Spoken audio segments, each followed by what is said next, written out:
Écorégion avec Michel Picot. Bienvenue, Écorégion. Vous le savez maintenant, c'est le magazine des entreprises qui font bouger vos territoires. Et on commence tout de suite avec le sommaire.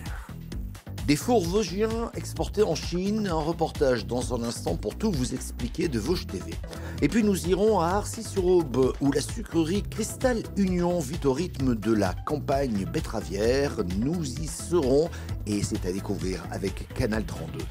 Et puis le focus de cette émission, la réhabilitation d'une ancienne voie de chemin de fer abandonnée, mais qui devrait ressusciter pour transporter non plus des voyageurs, mais des déchets nucléaires. Ce projet ne fait pas que des heureux. Un reportage de Puissance Télévision. L'entreprise vosgienne s'appelle Fours Grand-Mère. Elle poursuit son développement à l'international dans un contexte particulièrement compliqué, mais la PME vient de vendre ses fours en Chine. Son chiffre d'affaires a atteint 1,6 million d'euros sur l'année, retrouvant son niveau d'avant-crise malgré un marché français en légère baisse. À Jaménil, dans les Vosges, un reportage de Vosges TV.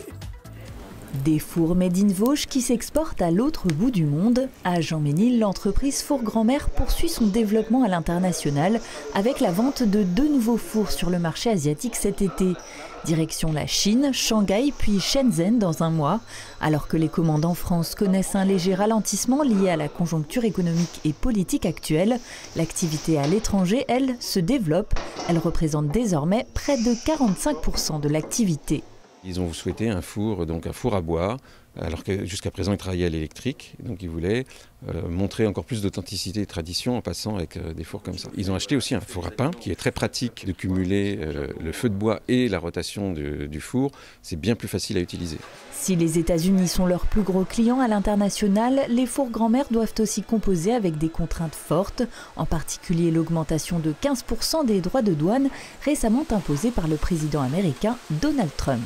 Heureusement, je dirais, c'est le même lot pour tous les pays européens, donc y compris pour certains de nos concurrents qui viennent aussi d'Europe. Évidemment, ça nous pénalise par rapport à la production locale américaine, mais comme on est sur un créneau plutôt haut de gamme, de grande qualité, et que nos clients, c'est ce qu'ils viennent chercher chez nous, les spécificités de nos fours en briques, cette voûte basse et quelque chose de plus efficace, on pense que, pour l'instant, ça n'impacte pas trop les ventes. Mais ce qui fait le grand succès de cette entreprise vosgienne implantée depuis plus de 40 ans, c'est principalement ce système de four rotatif à plateau tournant, unique sur le marché mondial. C'est-à-dire qu'on a des plateaux individuels à pizza sur lesquels on va poser une pizza qui va avoir un mouvement planétaire, on va dire, dans le four, c'est-à-dire qu'elle va tourner sur elle-même en même temps qu'elle fait une rotation. Et le principe du four, c'est que vous pouvez adapter la vitesse à votre temps de cuisson.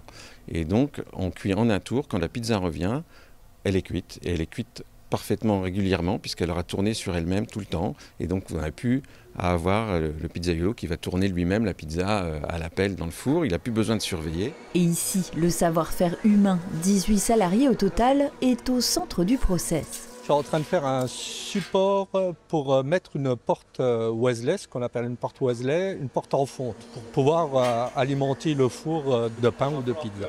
Avec un chiffre d'affaires de 1 600 000 €, légèrement en dessous de la période Covid, Fours Grand-Mère a retrouvé son niveau d'activité d'avant la crise sanitaire.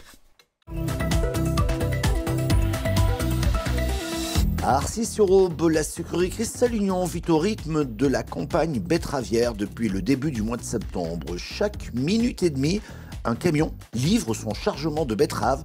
Au total, 250 chauffeurs assurent un balai ininterrompu, jour et nuit. Un reportage de Canal 32. La sucrerie d'Arcis-sur-Aube est un acteur économique majeur de son territoire, dans un rayon de 30 km. Depuis le 11 septembre, près de 1400 agriculteurs de l'Aube et du sud de la Marne fournissent les betteraves à la coopérative. Un printemps assez sec avec des secteurs qui ont eu très peu d'eau. Donc on a des variations qui sont assez importantes au niveau rendement puisqu'on fluctue d'un peu de 40 tonnes, on va dire, à plus de 100 tonnes hectares. Par contre, au niveau du groupe, on s'attend à une bonne production. Donc on a connu 2 années records où Arcis avait les meilleurs rendements de France.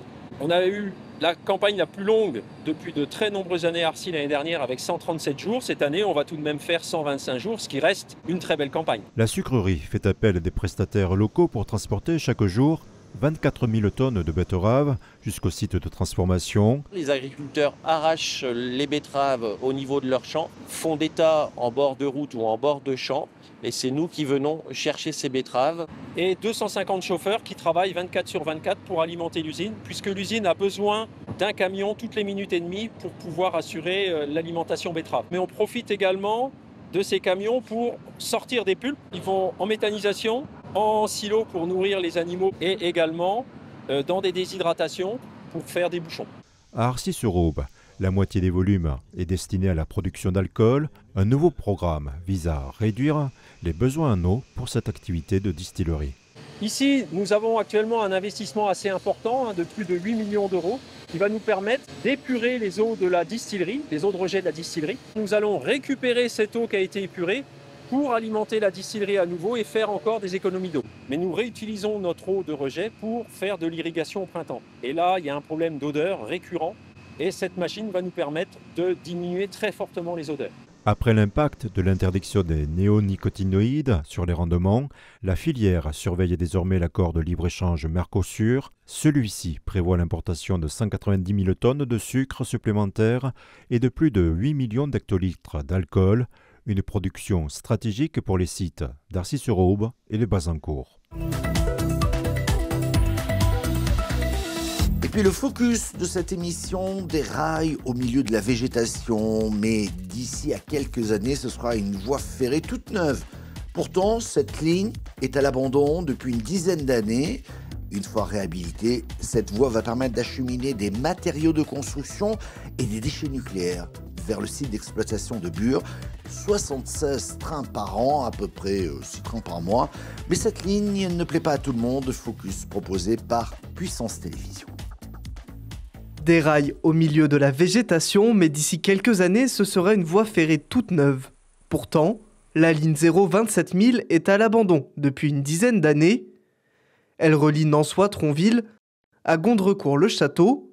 Une fois réhabilitée, cette voie va permettre à Cigéo d'acheminer des matériaux de construction, puis les déchets nucléaires vers son site d'exploitation à Bure. À Abbainville, le maire se souvient encore de l'ancienne voie ferrée, disparue il y a plus de 10 ans. Il y avait une Micheline, là, à l'époque-là on appelait ça l'autorail ou la Micheline, qui allait sur Neuchâteau, de Nançois à Neuchâteau. Je l'ai pris même moi une paire de fois quand j'étais jeune. Mais bon, il y avait quand même pas mal de monde qui prenait le train à cette époque-là. Hein. Il y avait pas de voiture comme on a à l'heure actuelle. Hein. Les jeunes qui allaient au travail ou au collège ou sur Neuchâteau, il fallait qu'ils prennent l'autorail. Hein. Ils venaient là. Voilà. Bon, là c'est sûr que tout est en friche, ils vont avoir un petit peu de travail. Hein. Les communes ont reçu des subventions de la part des groupements d'intérêt public pour le passage des trains. Et cette maison, par exemple, a été rachetée par l'Andra pour éviter de gêner les potentiels propriétaires ou bien la création d'une ZAD par des manifestants. Mais l'interrogation reste sur les financements reçus. On a un niveau de charge qui a augmenté.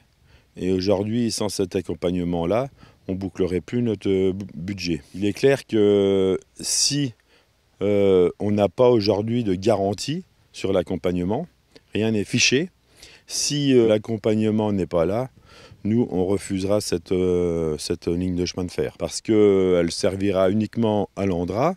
Et de toute façon, pour nous, on n'aura que des inconvénients. Lorsque le centre d'exploitation sera actif, il y aura jusqu'à 76 trains par an. Mais avant, des travaux sont nécessaires. En tout, le chantier va coûter 120 millions d'euros. Dans la commune d'à côté, les rails traversent eux aussi le village et la route passante sera coupée en deux. Les jardins privés, les maisons accolées seront aussi impactés. Mais pour le maire, le problème est ailleurs. En soi, la voie ferrée, qu'elle soit réutilisée, ça ne me dérange pas plus que ça. Ce qui me dérange plus, c'est la manière dont ça a été fait. Alors on parle de concertation, je pense que c'est plutôt de la pseudo-concertation. Je dirais même que c'est de l'information, puisqu'à chaque fois que des problèmes sont soulevés, eh ben, on n'en tient pas compte. On n'a jamais été consulté avant, quoi. Notamment pour le projet de développement de territoire, où la commune n'a pas été questionnée ou n'a pas eu son avis à donner, quoi.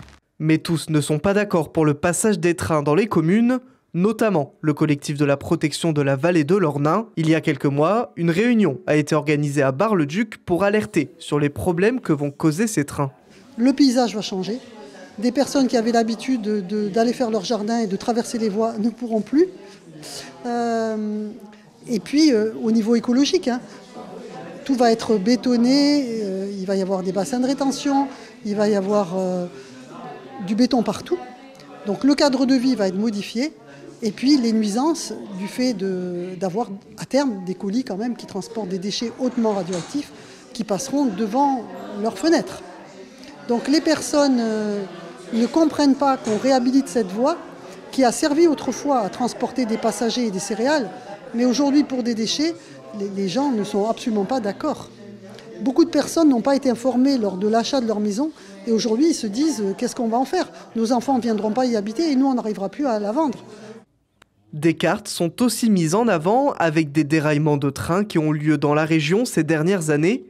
Pour eux, le message est clair, pas de voie ferrée. Pourtant, pour le projet Cigéo, ce chemin de fer est nécessaire pour acheminer d'abord les matériaux, puis les déchets nucléaires. C'est un élément primordial pour le chantier. Cette voie, elle est nécessaire effectivement d'une part à la construction de Cigéo et également à son exploitation quand il sera autorisé pour pouvoir acheminer les colis de déchets radioactifs. L'impact de l'utilisation de la voie ferrée est plus intéressant, c'est-à-dire qu'il est moins important que si nous avions circulé qu'avec des camions, que c'est ce choix-là qui a été retenu. Il n'a pas été retenu par l'ANDRA seul, il a été retenu après une concertation, mais je ne partage pas le fait que ça n'a pas été fait avec beaucoup de concertation. L'hypothèse d'un accident n'est pas exclue, et que donc pour être autorisé à transporter les matières dangereuses, dans notre cas, si je vais uniquement sur la partie colis de déchets radioactifs, il faudra que ces colis de déchets radioactifs soient emballés dans des emballages de transport qui respectent une réglementation bien spécifique et qui aura permis de démontrer que même en cas d'accident, incendie, immersion si après l'accident les colis devaient tomber dans un lac, un étang ou une rivière, en fait l'impact reste totalement maîtrisé. Pour autant, les travaux de réhabilitation ne commenceront pas avant 2028. Quoi qu'il arrive, les trains Castor devraient circuler sur ces 36 km de voies à partir de 2032. Et vous pouvez revoir cette émission, bien entendu, en replay vidéo sur le site internet de votre télévision locale. Nous sommes également disponibles à la radio ou encore en podcast audio. N'hésitez pas à vous abonner. Merci de votre fidélité et à la semaine prochaine.